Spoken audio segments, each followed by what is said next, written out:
Bonjour, je voudrais dans cette troisième vidéo aborder ce qui s'est passé après la mort du père Marie-Dominique Philippe. Dans les deux premières, j'ai raconté sa vie et on voit à quel point cet homme a eu une influence extraordinaire sur l'Église de France en plein cœur de la crise qui a suivi les années 60. Il est mort donc le 26 août 2006 à l'âge de 94 ans suite à un AVC et son enterrement attire les foules. À Lyon, je dirais les plus hautes autorités de France sont déléguées à un représentant, ainsi que les autorités du Vatican.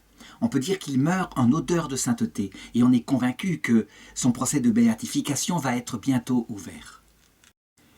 Attention, cette réputation de sainteté n'est que dans une partie de l'Église.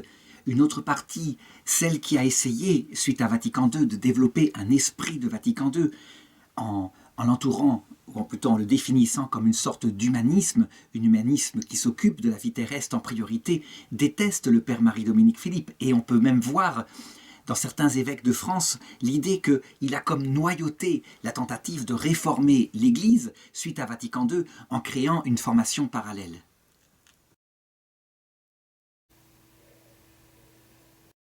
Cependant, ces choses-là se disent surtout de manière sous-jacente, sauf sur un journal qui se prétend catholique, le journal Goliath, qui a l'habitude de classer par exemple les évêques de France en fonction de leur humanisme. Et donc ceux qui ont une vision un peu trop verticale des choses, qui parlent encore de la vie éternelle, sont classés comme les plus mauvais évêques, tandis que les évêques horizontaux, c'est-à-dire ceux qui ne parlent que du bien de l'homme sur terre, sont classés comme d'excellents évêques.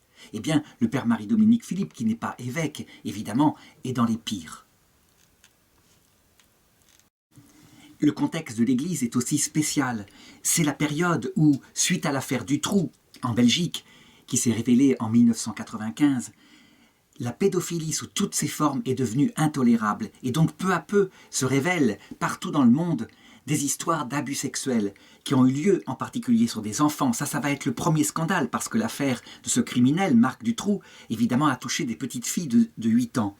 Mais peu à peu, ça s'étend aussi aux abus sur des personnes manifestant de la faiblesse, par exemple des adolescents pubères, mais aussi des jeunes adultes. Toujours est-il que c'est la période où on commence à revisiter le passé et que la pastorale des évêques, qui classiquement, lorsqu'il y avait, je dirais, un prêtre qui tombait en dehors de ses vœux de célibat et qui avait une maîtresse, eh bien tant que ça ne se savait pas, on le déplaçait, et puis le jour où ça se savait publiquement, on le retirait du sacerdoce. Si bien que partout, on commence à regarder l'attitude des évêques dans cette période-là, la période de la libération sexuelle, et à les mettre en procès pour non-assistance à personne en danger, en général. C'est aussi une période traumatisante pour l'Église, parce que dans l'Église elle-même, un prédateur sexuel reconnu comme étant en même temps vendeur de drogue, comme ayant des garçonnières, etc., qui s'appelle le père Maciel, qui par ailleurs a fondé une communauté qui avait le soutien de Jean-Paul II, la Légion du Christ. Eh bien cet homme-là a été révélé après sa mort comme étant véritablement un pédophile et un agresseur sexuel sous toutes les formes possibles. C'est le pape Benoît XVI qui, devant les témoignages auxquels ne croyait pas Jean-Paul II parce qu'il avait l'habitude que les bons prêtres soient ainsi dénoncés par les services secrets en Pologne à l'époque du communisme. Et donc il n'avait pas pu croire en une chose comme ça. Benoît XVI reconnaît que le père Maciel, évidemment, a été un criminel. L'Église, évidemment, s'en trouve traumatisé. Comment est-il possible qu'un homme qui a un tel charisme puisse être, par ailleurs, avec une double vie? Toujours est-il que c'est dans ce contexte-là que, au chapitre général d'avril 2013, le nouveau supérieur général de la communauté Saint-Jean, le père Thomas Joachim, eh bien, écrit aux frères une lettre dans laquelle il fait part de l'existence de témoignages, 6 témoignages convertants venant de femmes adultes et qui confirme que le père Marie-Dominique Philippe a eu des gestes inappropriés sur ces femmes-là, durant sa vie. La lettre précise que ce sont des témoignages convergents et jugés crédibles, qu'il a parfois posé des gestes contraires à la chasteté à l'égard de ces femmes adultes qu'il accompagnait dans une démarche de suivi spirituel, que d'autre part il n'y a jamais eu union sexuelle au sens courant du terme. Alors évidemment, une telle révélation qu'il a cru bon de faire en public, étant donné d'abord le contexte et avant que la presse ne s'en empare, et en particulier le magazine Goliath qui n'attend que cela, et bien devant une telle révélation, c'est un tremblement de terre dans la communauté Saint-Jean. On peut dire qu'elle se divise. Un certain nombre se révoltent en disant « ce n'est pas possible, on ne peut pas ainsi dénoncer publiquement post-mortem quelque chose qui est de l'ordre du péché, puisque c'est avec des femmes adultes, ce n'est pas de l'ordre du crime. » D'autres disent « ça n'a pas eu lieu ». Simplement, le père Marie-Dominique Philippe, on le sait, toute sa vie était très tactile. Ça veut dire qu'il prenait les mains de ses dirigés, hommes et femmes. Je dirais, il serrait dans ses bras après la confession. C'était toujours comme ça.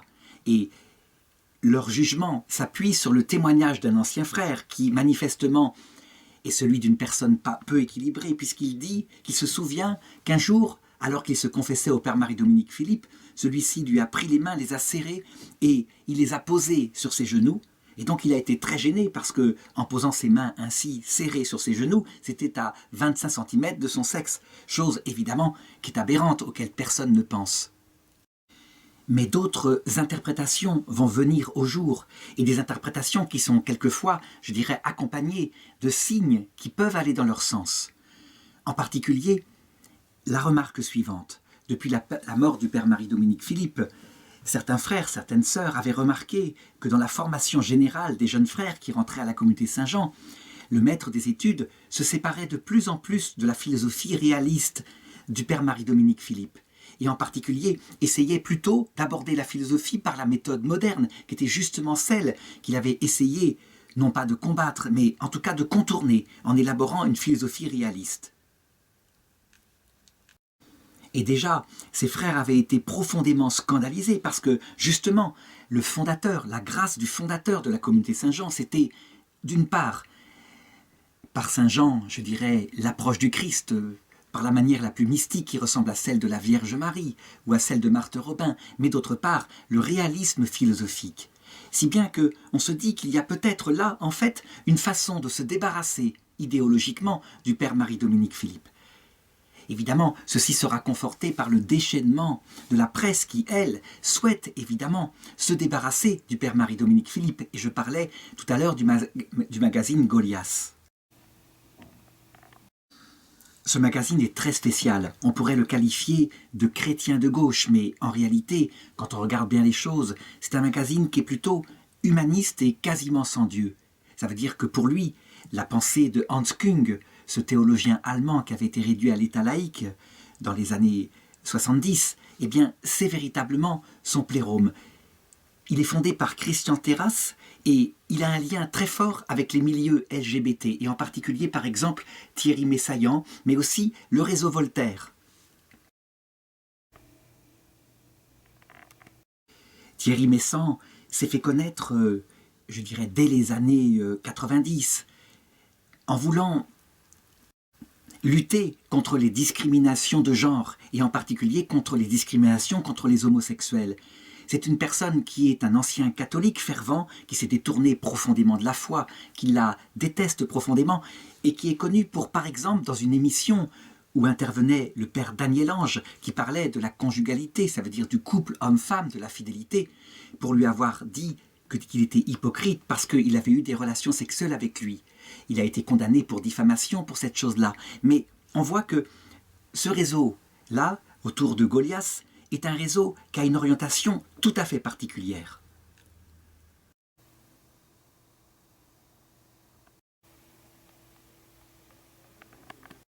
Toujours est-il que c'est dans ces journaux-là que se répand l'hypothèse suivante, à savoir que tout cela vient d'une idéologie portée par la philosophie du père Marie-Dominique Philippe.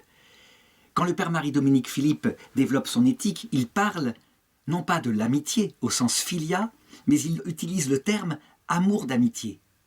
Ceux qui ont suivi ses cours ont vu que c'était simplement parce que pour distinguer analogiquement diverses formes d'amour, ça veut dire d'attraction vers un bien, eh bien, on pouvait, en ce qui concerne l'être humain, parler par exemple de éros en grec, l'amour sexuel, attiré par le corps de l'autre, pathos en grec, l'amour sensible, attiré par le charme de l'autre, philia en grec, l'amour spirituel qui porte sur l'intériorité profonde de l'autre, ses intentions de vie, etc., qu'il appelle l'amour d'amitié, et enfin agapé en grec, qui signifie l'amour surnaturel de charité pour Dieu. Le problème, c'est que dans les milieux homosexuels, très souvent, il est vrai que quand on emploie le terme amour, on entend par là sexualité. Et donc, c'est Golias qui sortira le premier que ça vient de la philosophie du père Marie-Dominique Philippe et de la notion d'amour d'amitié, qui est en fait une notion qui mêle amitié et sexe. Et il est vrai qu'il est arrivé que certains abus sexuels faits par des frères étaient justifiés en ces termes-là. Ils avaient interprété dans leur propre fragilité, sans doute sexuelle, les gestes qu'ils posaient contre des personnes qu'ils dirigeaient. C'est arrivé une dizaine de fois dans la communauté Saint-Jean. Eh bien, ils les posaient en se justifiant par des considérations comme ça philosophiques. Toujours est-il que, en ce qui concernait le père Marie-Dominique Philippe, pour les frères de Saint-Jean, qui sont 500 à cette période-là, c'était une telle aberration que ça ne tenait pas debout. Et donc l'idée est venue chez eux, et chez certains extérieurs à la communauté, qu'il y avait en fait une lutte idéologique contre cette pensée qui était tout de même traditionnelle dans l'Église et très opposée à celle de Golias.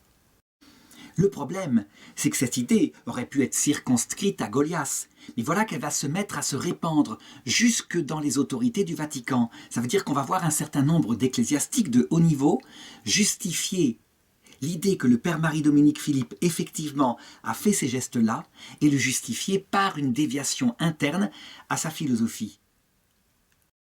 On peut dire que cette erreur, évidemment, manifeste de jugement qui va pousser les frères eux-mêmes à remettre en cause, à un moment donné, dans des chapitres généraux qui suivent, l'enseignement du père Marie-Dominique Philippe va scandaliser profondément un grand nombre de frères et de sœurs, et qu'une grande partie des sœurs contemplatives qui avaient déjà quitté la communauté parce qu'on voulait les séparer de celles qu'elles considéraient comme leurs supérieures attitrées, qu'elles étaient libres d'élire après tout, eh bien, décident de quitter la communauté Saint-Jean et de fonder quelque chose ailleurs qui gardera la fidélité à leur fondateur, le père Marie-Dominique Philippe. J'en parlais au tout début de cette vidéo, c'est la communauté Maria Stella Matutina. Il y aura dans la communauté Saint-Jean, heureusement, quelque chose de plus réaliste pour expliquer ces choses-là, mais dont je vais parler tout à l'heure, parce que, attention, il ne faut pas aller si vite avant de reconnaître les choses comme cela, comme étant des faits. Eh bien, l'idée, c'est que le père Marie-Dominique Philippe avait effectivement, après la fondation de la communauté, accumulé sur lui trois autorités que le droit canon, lui, sépare nettement. Il faut dire que c'était un homme d'une telle envergure que les frères, unanimement, l'avaient nommé supérieur général de la communauté, donc chargé de l'organisation externe.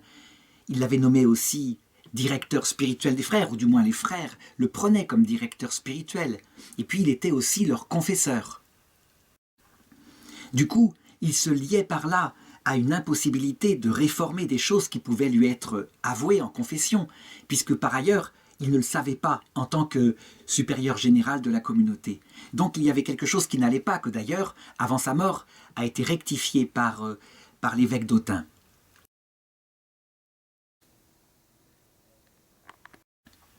Mais certaines des femmes qui ont été victimes par ailleurs d'abus de frères, mais dans la proportion qu'il y avait dans toutes les communautés à cette époque-là, parce que je dirais, les abus sexuels sont le fait de personnes déséquilibrées et on sait à quel point la sexualité masculine est difficile à gérer, eh bien un certain nombre de femmes se plaignaient du fait qu'ils savaient parfois et qu'ils n'agissaient pas. Alors certains ont dit c'est donc une complicité et d'autres ont dit mais non, c'est lié à sa bonté d'âme, ça veut dire qu'il était capable de pardonner, de repardonner et de laisser une chance pour repartir dans la vie.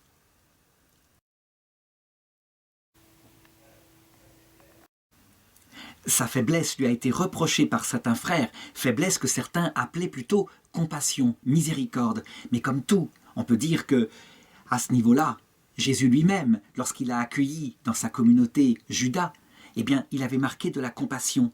Donc, on est face à des actes pastoraux qui présentent comme toute chose du mal avec des conséquences telles que celles-là qui sont sorties après sa mort, mais aussi parfois des avantages énormes parce qu'il était capable véritablement d'accueillir des personnes qui avaient été rejetées par la formation traditionnelle en France dans les années 80.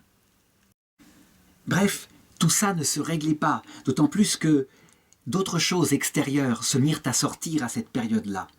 Je pense par exemple à la condamnation assez fréquente qui tombait un peu comme, de nouveau comme gravelotte, comme dans les années 60, envers des personnes qui avaient été les disciples principaux du père Marie-Dominique Philippe.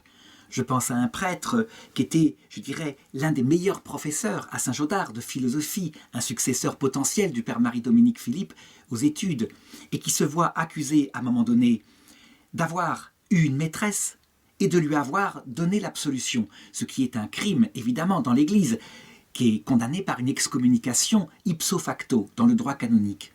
Toujours est-il que ce prêtre nie les choses, il envoie un rapport fait par un avocat ecclésiastique de 40 pages au Vatican, et il reçoit 6 ans plus tard sa condamnation à vivre pendant 5 ans ou 6 ans dans un monastère, en pénitence, avec comme justification « De toute façon, ça ne peut être que vrai, ce dont on vous accuse, puisque vous êtes disciple du père Marie-Dominique Philippe. » Ce qui est évidemment un véritable traumatisme pour lui, parce que, je dirais, dans une justice normale, il doit y avoir confrontation, il doit y avoir justification à l'oral, ce qu'il n'a jamais eu. On a là plutôt la subjectivité.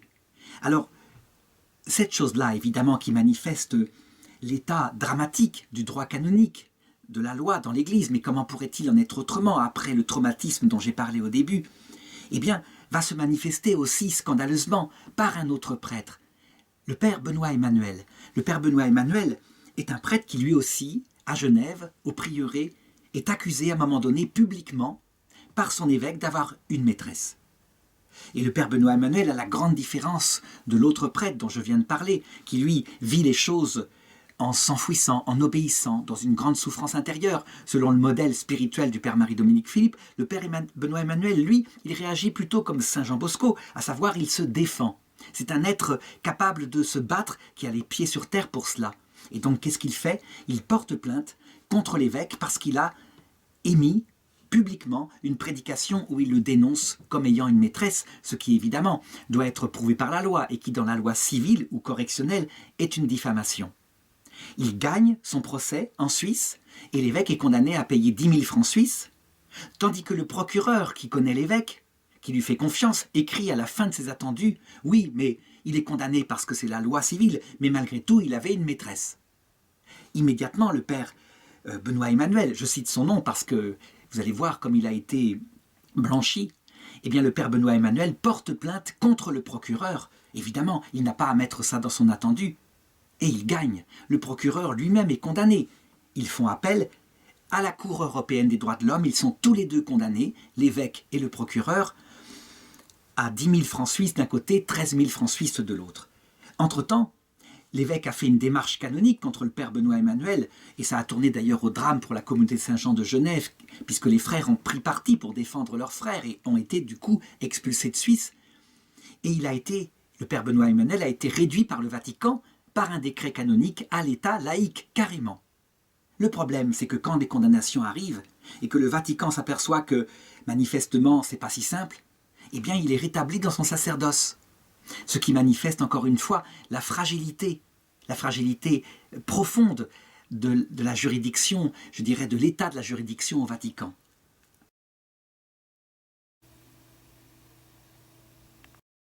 On a l'impression finalement que c'est parole contre parole et que dans ce grand traumatisme, la femme est toujours considérée comme victime, tandis que le prêtre est considéré comme un prédateur potentiel, un peu comme d'ailleurs ça se passera aussi dans le monde à la même période, en réaction violente à la libération sexuelle de mai 68. Il faut le reconnaître. Ça veut dire en fait finalement quand on regarde les choses, eh bien il s'est passé dans l'Église occidentale exactement la même histoire que dans l'Occident.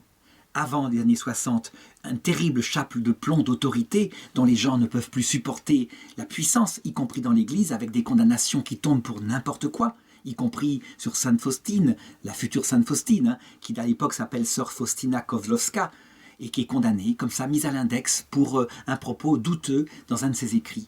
Et puis, après, du coup, comme un balancier, on tombe dans l'extrême inverse, l'absence totale de condamnation, donc une absence de défense de la foi et de la morale, d'où le développement, je dirais en même temps que la libération sexuelle, des abus sexuels dans l'Église.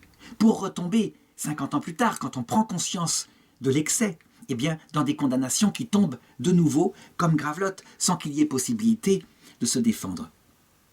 Alors, parlons maintenant des accusations contre le père Marie-Dominique Philippe. Est-ce qu'elles sont certaines? Est-ce qu'elles sont prouvées? Je ne peux pas m'engager sur ce terrain-là. Si jamais elles sont vraies, les personnes qui en ont témoigné seront blessées. Donc, je ne peux rien dire. Tout ce que je peux dire, c'est ceci.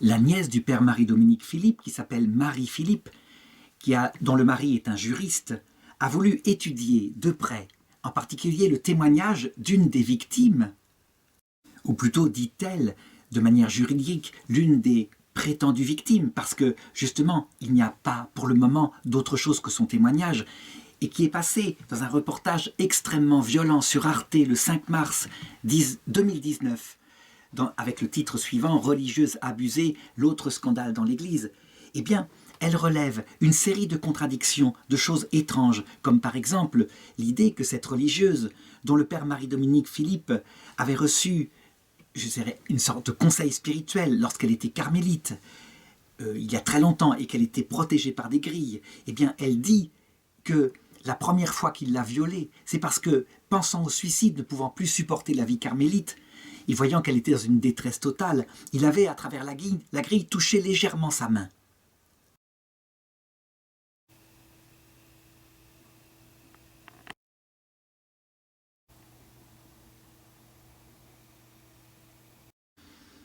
Elle relève aussi certaines contradictions dans les témoignages qu'elle donne, qui au fur et à mesure des années deviennent de plus en plus durs, de plus en plus hard, de plus en plus pratiquement pornographiques.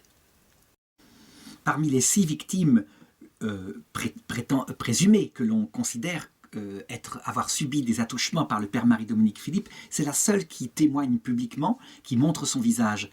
Et donc, Marie-Philippe émet sur Internet un long document où elle manifeste toutes les contradictions. Contradictions dans les faits, c'est-à-dire dans les témoignages, mais aussi contradictions dans les procédures.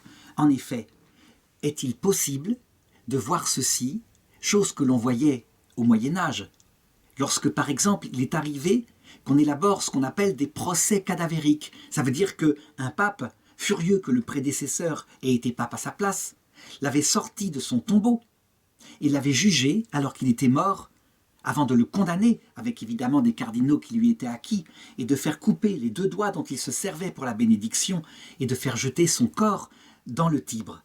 Donc on voit, quelque chose comme cela ne se fait pas. Peut-on juger et livrer publiquement quelque chose qui est de l'ordre du péché, alors que la personne n'a jamais pu se défendre, donner sa version? Résultat, Marie-Philippe essaye de faire toutes les démarches qu'il est possible pour rétablir au moins un semblant de justice, pour que arrête de se déchaîner comme ça se voit, y compris sur tout ce qu'a représenté le père Marie-Dominique Philippe, donc la communauté Saint-Jean dans son ensemble, la formation qu'il donnait dans son ensemble. Eh bien, elle porte plainte au niveau du Vatican pour diffamation contre le père. Thomas Joachim, supérieur général de la communauté Saint-Jean, et le Vatican lui répond, il a voulu bien faire, il a voulu, je dirais, livrer publiquement quelque chose qui était de l'ordre du scandale avant que ça ne sorte, je dirais, par d'autres voies, et donc on ne peut pas l'accuser de diffamation. Donc on peut dire que, loin de s'éteindre, le scandale en question, au contraire, ne fait que se développer. Par exemple, au chapitre général, à l'automne 2019, la communauté Saint-Jean, avant de commencer ses travaux, fait venir une des victimes présumées qui témoigne de sa grande douleur. Évidemment, on voit bien qu'il y a là quelque chose qui ne va pas, même ici. Il aurait évidemment fallu faire venir, pour témoigner et pour ne pas influencer comme ça profondément le chapitre général, une personne qui conteste les choses. Une personne, par exemple, comme le père Benoît Emmanuel, qui indique que les choses ne peuvent pas être faites comme ça, par la foi d'un seul témoignage, mais qu'il faut véritablement, à charge et à décharge, un procès qui établisse les règles du droit. Toujours est-il que la communauté Saint-Jean, en ce qui la concerne, eh bien, fait les démarches pour retirer de son sein tous les abus qu'il pourrait y avoir d'autorité, et puis les abus sexuels de par la faiblesse de certains frères. Mais elle va plus loin. Et c'est là que ça pose problème et que la peine ne va pas se faire. Le chapitre général conclut le 5 novembre. « Nous ne voulons plus faire du père Marie-Dominique Philippe le référent de notre formation. Nous ne pouvons plus le considérer comme notre maître de vie spirituelle. » Voilà, on en est là. Et on peut dire que la division est véritablement dans les intelligences et dans les cœurs. Ce qui est étonnant, c'est que, alors que la fécondité en vocation de la communauté Saint-Jean, évidemment, s'écroule suite à ces révélations, eh bien, la fécondité de la pensée du Père Marie-Dominique Philippe, elle, ne fait que se développer.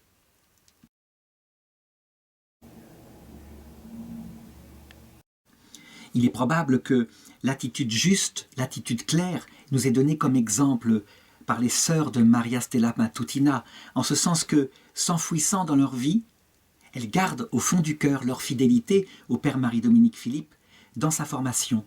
Et je dirais, elles ne le considèrent pas forcément comme un saint absolu, mais le fait qu'il ait pu avoir peut-être, pense-t-elle, quelques faiblesses, n'évacue pas, à côté de cela, le dévouement, toute l'œuvre de sa vie. C'est un peu d'ailleurs le même jugement que certaines ont par rapport à Jean Vanier, qui subira la même mise au banc de la société. Cet homme-là, qui a fondé l'Arche, qui a réussi à faire reconnaître partout dans le monde que les handicapés avaient le droit de vivre en communauté et d'être respectés comme des personnes. Cette personne-là, qui n'était pas prêtre, mais qui manifestement, peut-être dans sa vie, a eu quelques maîtresses, eh bien, est réduit lui aussi à rien. Toute son œuvre est balancée et on voit des écrits, toujours issus des mêmes milieux de chrétiens de gauche, qui ne l'appellent plus Jean Vanier, mais qui l'appellent Vanier ou le pervers Vanier. L'une des personnes qui va avoir, je dirais, le plus de détermination pour défendre la mémoire de celui qui est son père et son maître spirituel, ce sera le père Alban Marie, qui dira « Il faut un jour, et ça viendra, mais il faudra le faire peut-être dans 20 ans, il faut un jour établir un vrai contre-procès, mais cette fois fait objectivement, à charge, à décharge, pour savoir très exactement ce qu'il s'est passé. » On peut être certain que ça ne se fera pas dans ces années où je fais cette vidéo en 2020, mais que si ça vient, ça viendra lorsque une nouvelle génération, celle qui a reçu les fruits du Père Marie-Dominique Philippe, peut-être la génération Jean-Paul II, eh bien une nouvelle génération regardera froidement toute cette époque qui fut aussi celle de la persécution de nombreux prêtres, parce qu'ils avaient gardé une théologie considérée comme traditionnelle, comme fidèle au magistère. Ce sont des années de souffrance spirituelle intense dans l'Église, parce qu'elle est divisée en deux courants. Je l'ai dit, un courant purement horizontal, d'un côté, un courant purement vertical de l'autre, ça serait ceux qui seraient considérés comme des intégristes, et entre les deux, eh bien, le courant du magistère, qui essaye de garder les deux dimensions, l'amour de Dieu et l'amour du prochain. Alors il reste, avant de conclure, de se poser la question suivante. Et Marthe Robin, la stigmatisée de Châteauneuf-de-Galorre, qui a été au cœur de toute cette aventure-là, qui a véritablement demandé au Père Marie-Dominique Philippe, alors qu'il reculait, de fonder la communauté Saint-Jean, de le faire parce que ces jeunes ne sauraient pas où aller. Que dire de Marthe Robin ?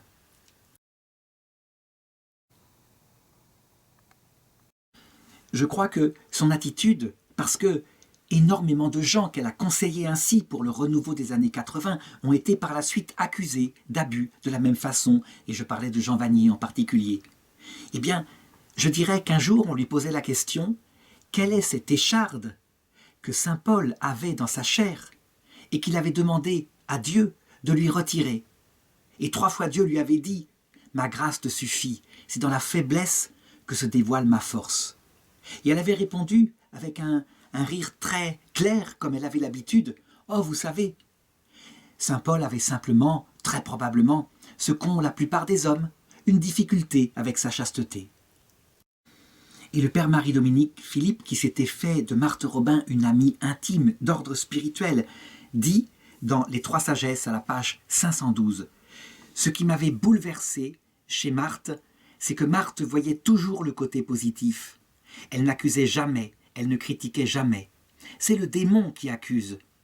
Et ce n'est pas pour rien qu'il est appelé l'accusateur. Et c'est facile d'accuser, de critiquer.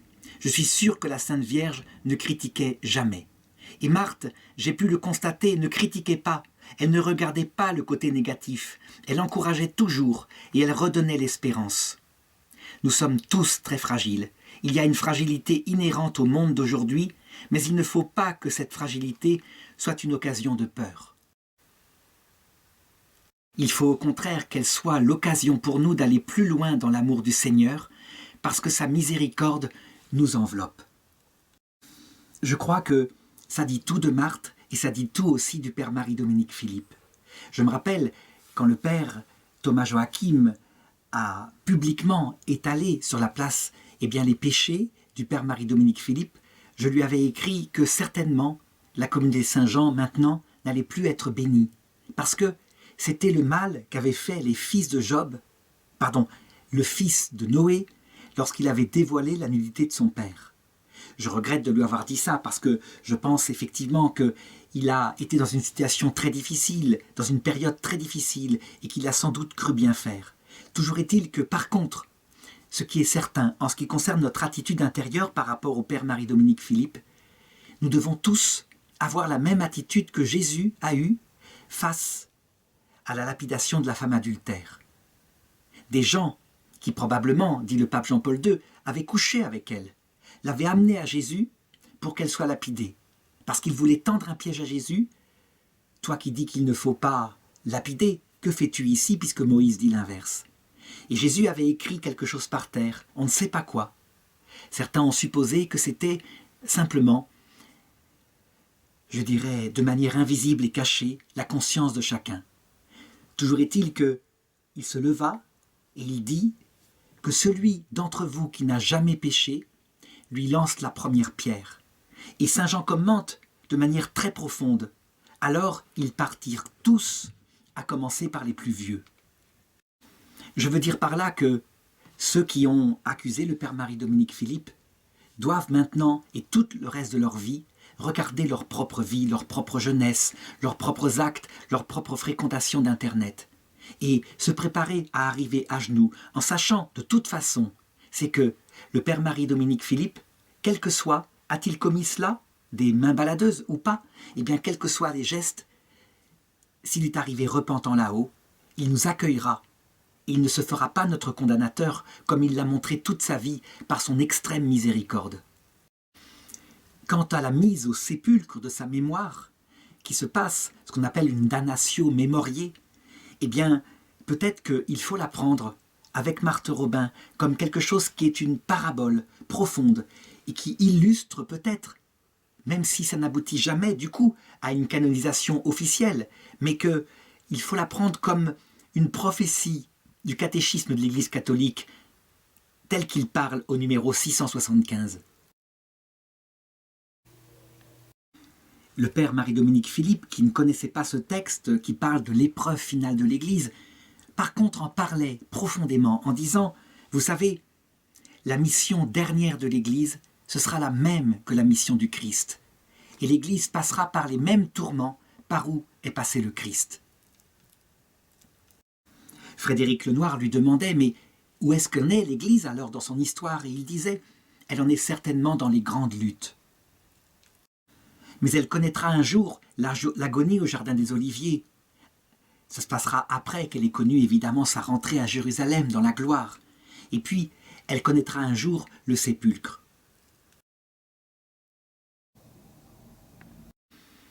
Avant de ressusciter, avant que la victoire ne s'établisse comme ça, parce que c'est par l'humilité, par l'amour, l'acceptation, y compris de l'injustice, que on entre au ciel. Donc, pour ceux qui méprisent le père Marie-Dominique Philippe, eh bien, il n'y a pas d'enseignement. Mais pour ceux qui aiment le père Marie-Dominique Philippe, qui ont connu son enseignement, il y a une manière surnaturelle de regarder ce qu'il vit actuellement et qu'il n'est pas le seul à vivre, afin de préparer son cœur, comme le fit la Vierge Marie lorsqu'elle vit le Christ, qui était de tous les côtés critiqué, parce qu'il mangeait avec des prostituées, parce qu'on le considérait comme un glouton.